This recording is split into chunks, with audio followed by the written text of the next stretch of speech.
And welcome back to the Michael Cohen Show on our continued journey to 500,000 subscribers, because thanks to you, we have now reached that 300,000 mark. And now we're up for 500,000. So keep subscribing, keep watching, keep commenting, and keep sharing with your friends, because everything right now is important. We are legitimately at a crossroads, and you need to come to one community or several communities in order to get your information and stay vigilant. And I want to bring up the fact that after Trump's tariff announcement yesterday, foreign leaders are speaking out against Trump and voicing their concerns. In fact, I posted on my Substack this morning an article exactly on this. But of course, it's not like I came up with some unusual idea. This is what's on everybody's mind. In it, I turn around and say Trump's latest trade war, it's not just a slap at a few rivals. No, it is a full-scale economic assault on 185 of America's trading partners worldwide. Slapping China with a 34% reciprocal tariff on top of an existing 20% levy, it's not just reckless. It is the economic equivalent of setting your own house on fire to spite your neighbor's ugly lawn gnome.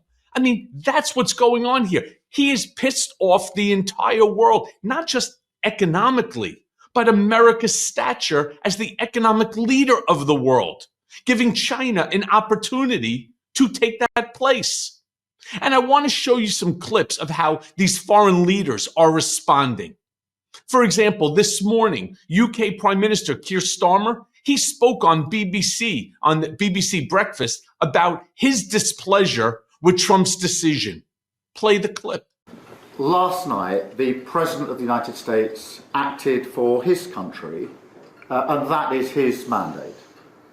Today, I will act in Britain's interests with mine. I understand how important this is for your businesses, as it is for the British people. So we move now to the next stage of our plan. Decisions we take in coming days and weeks will be guided only by our national interest, in the interests of our economy, in the interests of businesses around this table, in the interests of putting money in the pockets of working people. Nothing else will guide me. That is my focus. And clearly there will be an economic impact from the decisions that the US has taken, both here and globally. But I want to be crystal clear. We are prepared. Indeed, one of the great strengths of this nation is our ability to keep a cool head. I said that in my first speech as Prime Minister, and that is how I govern. That is how we have planned, and that is exactly what is required today. Nobody wins in a trade war. That is not in our national interest. We have a fair and balanced trade relationship with the US, negotiations on an economic prosperity deal, one that strengthens our existing trading relationship.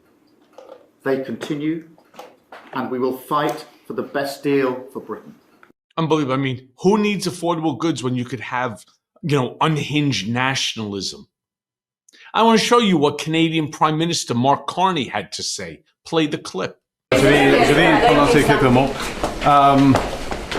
So, President Trump has just announced a series of measures that are going to fundamentally change the international trading system.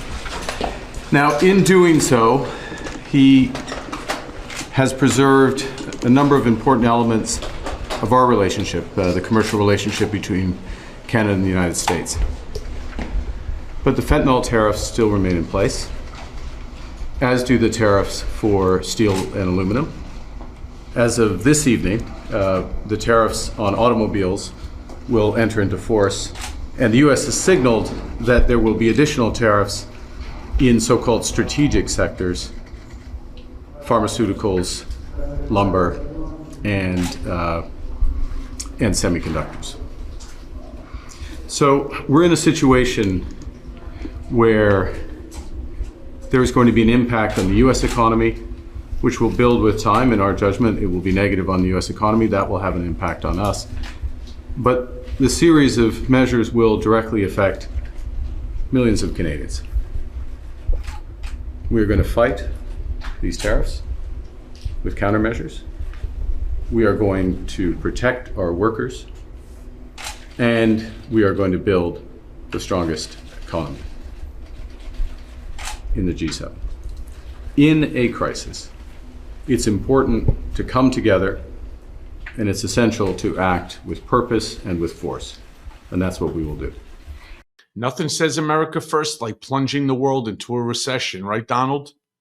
Let me show you what Ursula von der Leyen, the president of the European Commission, also had to say about this. Play the clip. The tariffs will also hurt consumers around the world. It will be felt immediately. Millions of citizens will face higher grocery bills. Medication will cost more, as well as transportation. Inflation will go up. And this is hurting in particular the most vulnerable citizens. All businesses, big and small, will suffer from day one.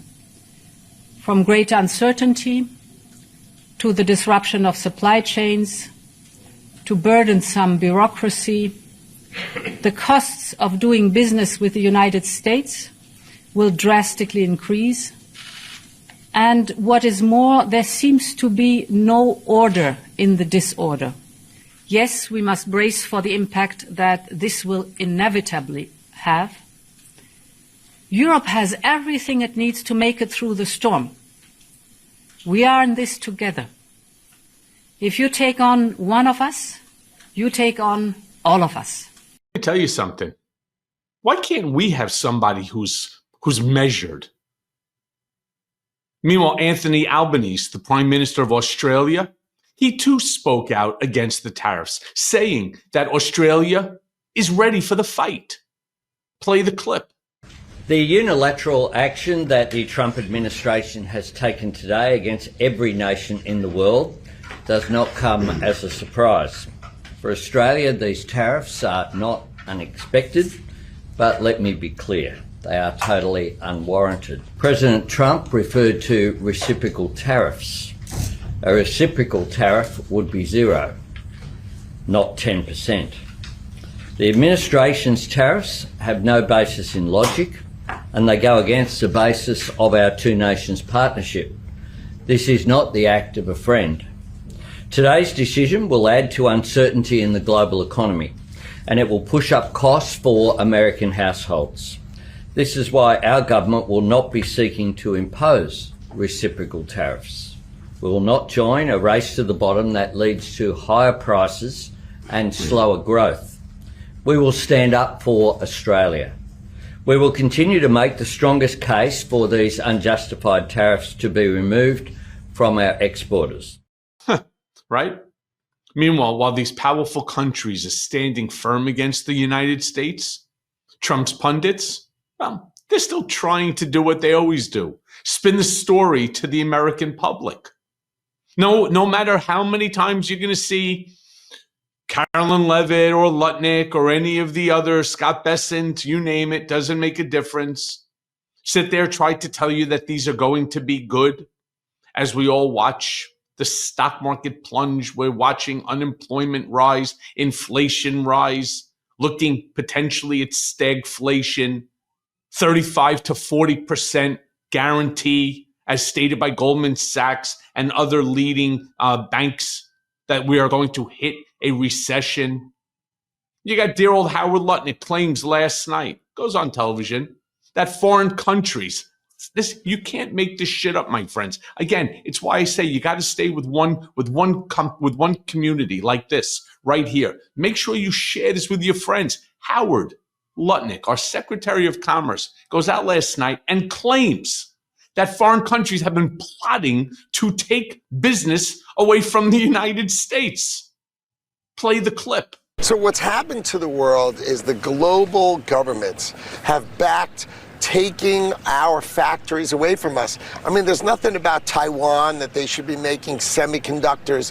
There's nothing about Korea. They should be making all of the appliances and the electronics of the world. What's happened is they had a policy of their governments to let's back our companies and let's take this business from America while America's not paying attention. So our factories went overseas. But what you're going to see is the most modern factories of the world come back here. No, Howard. No, that's not what happened. We have certain wage requirements. We have Social Security. We have health coverage. We have other expenses that they don't. So they produce a cheaper, and by the way, in many cases, a better product.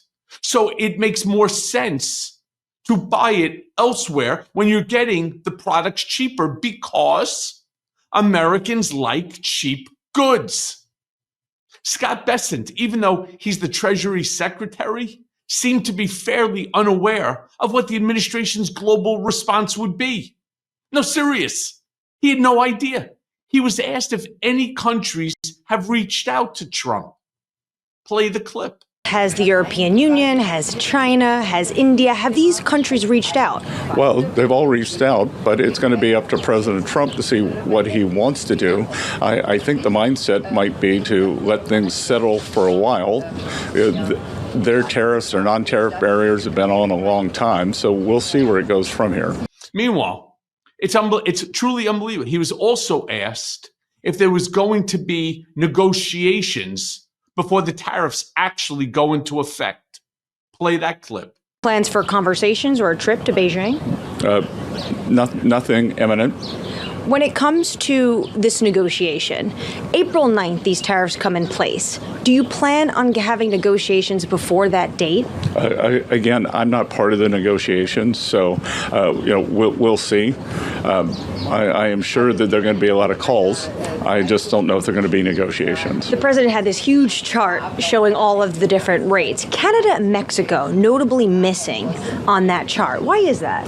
I'm not sure. Not sure. Okay, I imagine that has to do potentially because they're already in negotiations previously with the 25%. Look, as I wrote in my Substack, the worst part here, none of this actually benefits the American people.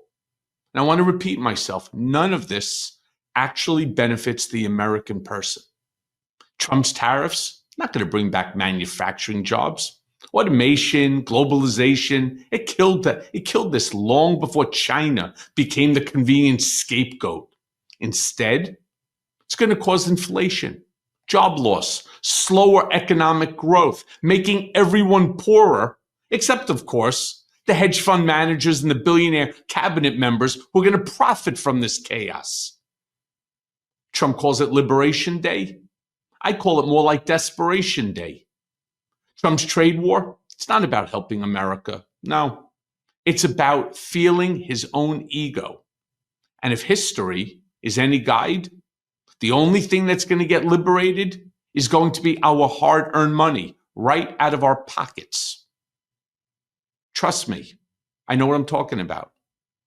And as always, thanks for listening. Hey, everyone. First of all, thanks for watching. I mean, we're going to be posting daily episodes with reactions and talking about politics. We'll be talking about everything, in fact. So please like and subscribe. Join us on this journey.